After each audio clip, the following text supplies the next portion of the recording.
Popka Studios in Oklahoma City. You're watching the Press Row. I'm Jenny Carlson here with Barry Trammell. We are brought to you by Papa John's Pizza. Go online right now and order your pizza at papajohns.com. Time for We Pick 'em, Barry. We've got NBA, we've got college hoops, we've got NFL playoffs. We got it all covered right here, but let's start with the Thunder going to Houston. That's a Thursday night, 8:30 tip, TNT. Who you got in this one? Well, I got Houston because the Thunder's just playing so sporadically. Thunder's 5-5 since Russell Westbrook went out with the surgery. 3 of those victories came against the dregs of the Eastern Conference. I will say this, though. Houston represents the Thunder's best performance of those 10 games. Routed the Rockets a couple of weeks ago in Oklahoma City. Houston does, sort of plays a haphazard type game that sort of fits into this kind of Thunder lineup. So, I don't think it's insurmountable, but I definitely think the Rockets should win this game. Yeah, I'm going with the Rockets in this one as well. Thunder just really too sporadic on both ends of the floor right now.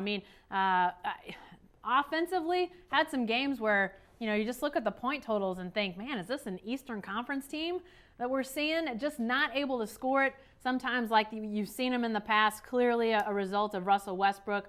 I just don't think they're going to be able to match what Houston's going to throw out there offensively. If this game was in Oklahoma City, I might pick different, but it's at Houston, so I'll go with the Rockets. All right, we got a couple big games involving state college teams on Saturday, Barry. OU men go to Baylor. Who you got in this one? I will take the Baylor Bears.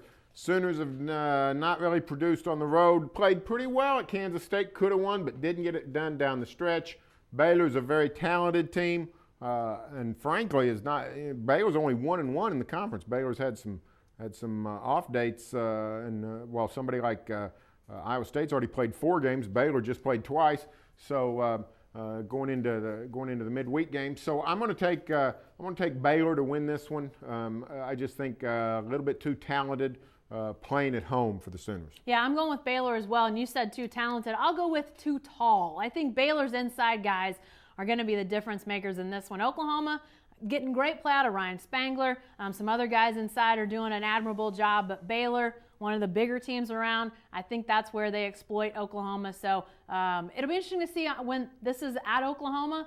Can Oklahoma score that split? I think they could, but going to Baylor, that's going to be tough on Saturday. All right, Barry, the marquee college game, I think, of the weekend, Oklahoma State's men go to Kansas.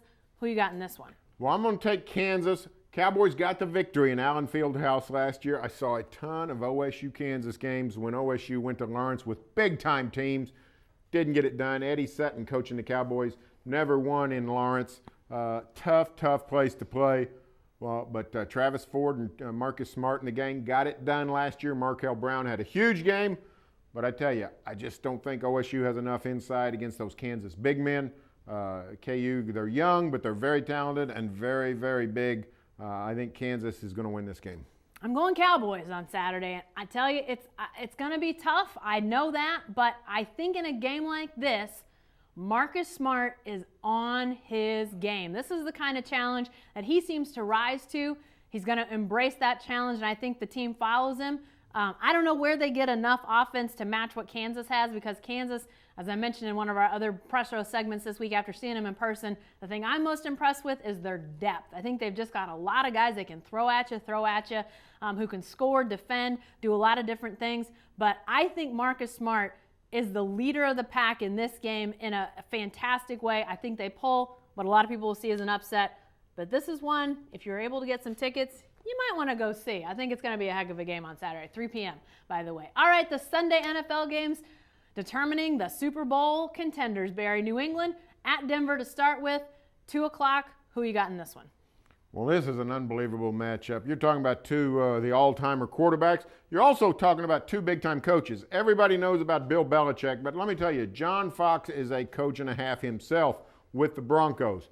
Denver's playing at home, but I'm going with New England. I just think Belichick really gets guys ready for big games like this. He knows how to defend Peyton Manning. An excellent record against Peyton, and Tom Brady's got a running game. We saw it last week against the Colts. I just think New England finds a way to get it done on the road. I tell you what, I'm a little worried about Denver's defense with some injuries, but I'm still going to pick the Broncos. And it's the at-home aspect of this that ultimately sways my thinking to the Broncos. I think offensively, these are two fantastic teams. And when you get right down to it, both have had their share of adversity. I mean, if you look at the guys that have been lost to injuries for extended periods on both sides, some lost for the season, or even team players moving out, it's pretty remarkable that these two teams have continued to really play well. It speaks to the guys in charge, whether head coach or quarterback. I think you got to look at all four of those men and the job that they've done. But I'm going Denver. Maybe it's because I like Peyton Manning a little bit more than Tom Brady. I don't know. Or maybe it's the evil empire aspect of the Patriots. Yeah, well, I mean, most women would vote for Brady, but I wouldn't know about such things. I don't care about that. I'm just talking about people. Anyway, let's go to the other NFL game before we really get in trouble. San Francisco goes to Seattle. Barry in the late game, 5:30 on Sunday. Who you got in this Here's one? what I love about this game. You're talking about the left coast. You're talking about the west coast. You're talking about the part of the country where everybody's soft and everybody just has a good time. And you're talking about two football teams that will knock the snot out of you. This is like the Vikings and the Bears from the 70s. This is like the Packers and the Bears. This is an old black and blue division type showdown, and it's 49ers Seahawks. It's going to be loud. It's going to be rough. Seattle has a big-time defense and a salty quarterback in Russell Wilson, but I'm picking the 49ers. I love their linebackers. Willis, Bowman, Brooks. Those guys bring it. They help shut the run down. They play the pass defense. They rush the quarterback. San Francisco has a big-time defense. I think they're going to win. Colin Kaepernick makes enough plays to win a low-scoring game. Yeah, I think a lot of San Francisco, but I think even more Seattle and their defense. Fantastic defense in Seattle. And the San Francisco built around that great linebacking core. Look at Seattle's secondary. Look at those guys that are in that defensive backfield, guys like Earl Thomas and Richard Sherman. I mean, Richard Sherman, by the way, that guy should have a much more daunting name. Can I just say that for the record? He should be like Killer McGee or something like that. But Richard Sherman, fantastic. And you know what I said I liked Peyton Manning more than Tom Brady in the other game? I really like Russell Wilson more than Colin Kaepernick. Yeah, I do. I like Wilson a lot. So, but that, two fantastic games on Sunday. If you're going to be anywhere, you got to be in front of your TV. This is going to be fun stuff. Hey, be sure to stay with the best coverage team anywhere at newsok.com and every day in the Oklahoma.